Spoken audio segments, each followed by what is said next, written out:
नमस्कार दोस्तों, क्राइम तक में आपका स्वागत है। बात करते हैं उत्तराखंड की। उत्तराखंड से एक बड़ी खबर सामने आ रही है। एक पत्रकार का शव मिला है और अब इसको लेकर इन्वेस्टिगेशन शुरू हो गई है। राजीव है पत्रकार का नाम। सरकार ने जांच के आदेश दे दिया। आप सोचिए, ये बहुत बड़ी घटना हुई है। ये पत्रकार बताते हैं एक यूट्यूब चैनल के लिए काम कर रहे थे और ये सच दिखा रहे थे।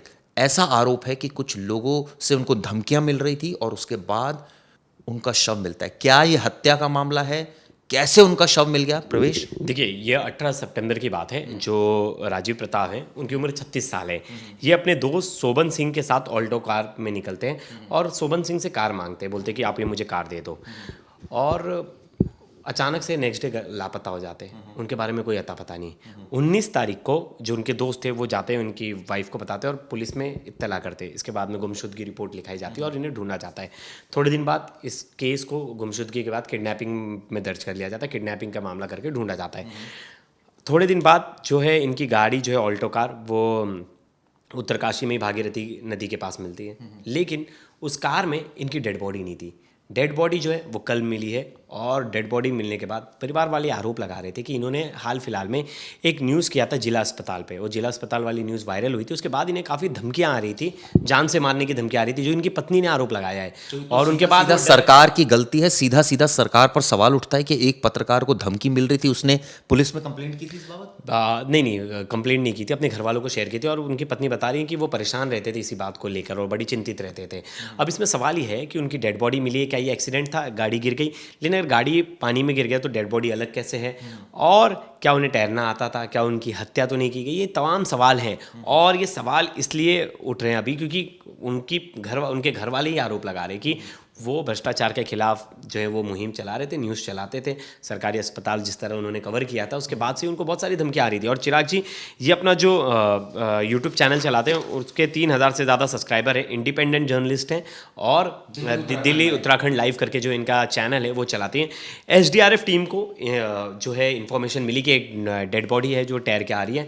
इसके बाद सीएम जो धामी है उन्होंने खुद इसमें जाँच के आदेश कर दिए हैं। बोला है कि इसमें कमेटी बनाई जाए और गहनता से जाँच जाए, सीरियसली इस केस को देखा जाए कि इसके पीछे कौन है, या कि एक्सीडेंट है या हत्या। लेकिन जो परिवार वाले आरोप लगा रहे हैं वो सीधा सीधा उनका कहना है कि ये हत्या है, इनके पीछे लोग पड़े थे। पुलिस का बयान है। दरअसल पुलिस उपाधीक्षक हैं जनक सिंह पवार। उन्होंने कहा है कि वरिष्ठ पत्रकार राजीव प्रताप का शव जोशियाड़ा बैराज से निकाला गया है। सीएम धामी और मीडिया जगत के लोगों ने दुख व्यक्त किया है और इसकी जांच के आदेश दे दिए गए हैं। आपको बता दें कि जैसा प्रवेश बता रहे थे कि दिल्ली उत्तराखंड लाइव नाम से एक चैनल चलाते थे और उत्तरकाशी के स्थानीय मुद्दों को उठाते थे। तो ऐसे में अस्पताल को लेकर एक वीडियो बनाया था, ये भी साफ हुआ है। और उसके बाद सवाल ये उठता है कि पत्रकारों को अगर सच दिखाएंगे तो इस तरह से धमकियां दी जाएगी और प्रशासन क्या करेगा? धमकियां दी जाती, कब देखिए धमकियां, नोटिस, ये तब तो चलिए आता है। लेकिन इस तरह से अगर कुछ ऐसी घटना हो जाती है, मैं इस घटना को मान के नहीं चल रहा हूँ कि हत्या है, क्योंकि उनकी पत्नी का आरोप है। लेकिन अगर ये हत्या है तो पत्रकारों की सिक्योरिटी पे तो कोई चीज़ नहीं। हमने कुछ दिन पहले देखा, हमने झारखंड का केस, छत्तीसगढ़ का केस, कि कैसे एक पत्रकार की हत्या कर दी गई, उसको सेप्टिक टैंक में मार के डाल दिया गया। और इसमें जो इनकी वाइफ हैं वो कह रही हैं कि धमकी देने वाले कहते थे कि इन वीडियो को डिलीट करो। अच्छा। हाँ, राजीव परेशान रहते थे इस वजह से। और पत्नी ने राजीव को खोजने की गुहार भी लगाई थी कि, और प्रॉपर एक पेपर में इश्तिहार भी दिया गया था उनके बारे में जब वो गुमशुदा हो गए थे, जब उनके बारे में कोई अता पता नहीं चल रहा था।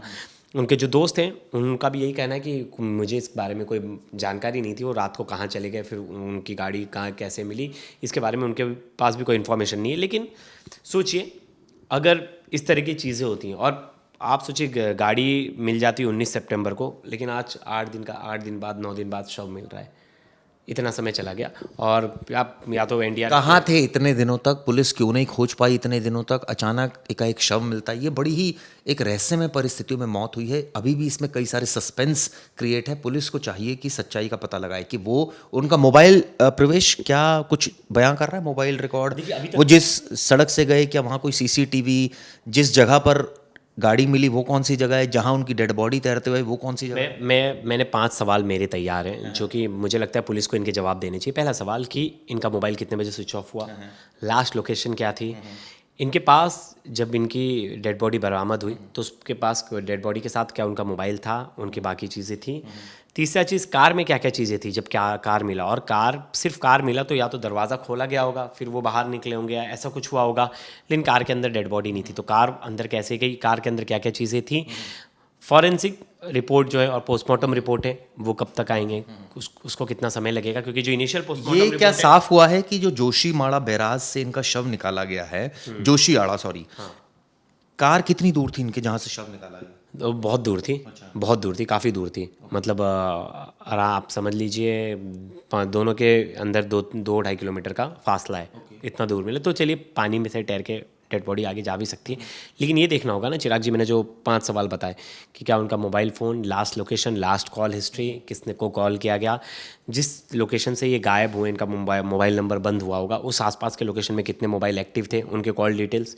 हमें इन्वेस्टिगेशन तो पुलिस वालों को बतानी नहीं है, पुलिस बखूबी जानती है। इनकी जो कार थी वो 19 सितंबर को भागीरथी नदी में मिली थी, और वहां से जो दूसरा जो है यानी जहां इनका बैराज के पास शव मिला है, वो शव मिला है जो मैंने जब आपको जगह बताई थी, जोशीआड़ा बैराज है जहाँ जोशियाड़ा बैराज में एसडीआरएफ की टीम को मिला, एसडीआरएफ की टीम ने इसे रिकवर। भागीरथी नदी में गाड़ी गिरी, जोशीआड़ा में शव मिला। ये बताते हैं कि आखिरी वक्त में इनके साथ सोबन सिंह थे, उनसे पुलिस ने पूछताछ की क्या कुछ निकल कर आया। ये बताते हैं ज्ञानसू से ये ज्ञानसू से गंगोरी जो है ये जाने के लिए निकले और उनसे उन्होंने ऑल्टो कार ली, मांगी दोस्ती यारी में कि मुझे ऑल्टो कार। हाँ नहीं, वो साथ में नहीं थे, वो सोबन सिंह तो रुके, लेकिन सोबन सिंह को अपनी कार की चिंता थी। नेक्स्ट डे जब उन्हें उनका दोस्त का फ़ोन नहीं आया, कुछ कॉल नहीं आया, कार के बारे में कोई पता नहीं, तब इन्होंने जाकर उनके घर वालों को बताया और उनके घर वालों ने वही पुलिस को तहरीर दी।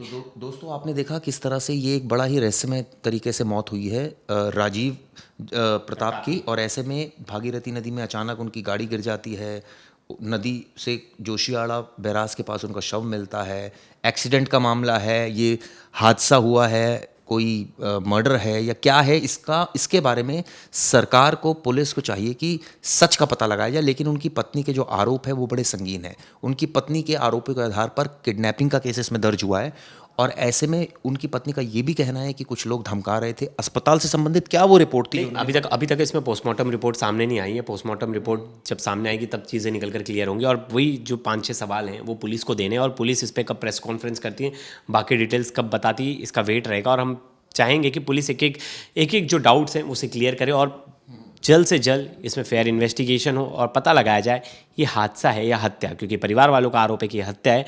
तो पुलिस का काम है कि पुलिस निष्पक्ष होकर इसमें जांच करे और पता लगाए कि कौन है इसके पीछे। बिल्कुल सही का प्रवेश नहीं। वीडियो दोस्तों कैसी लगी ज़रूर बताएगा, आप लोगों के क्या कमेंट्स से ज़रूर बताएगा। धन्यवाद।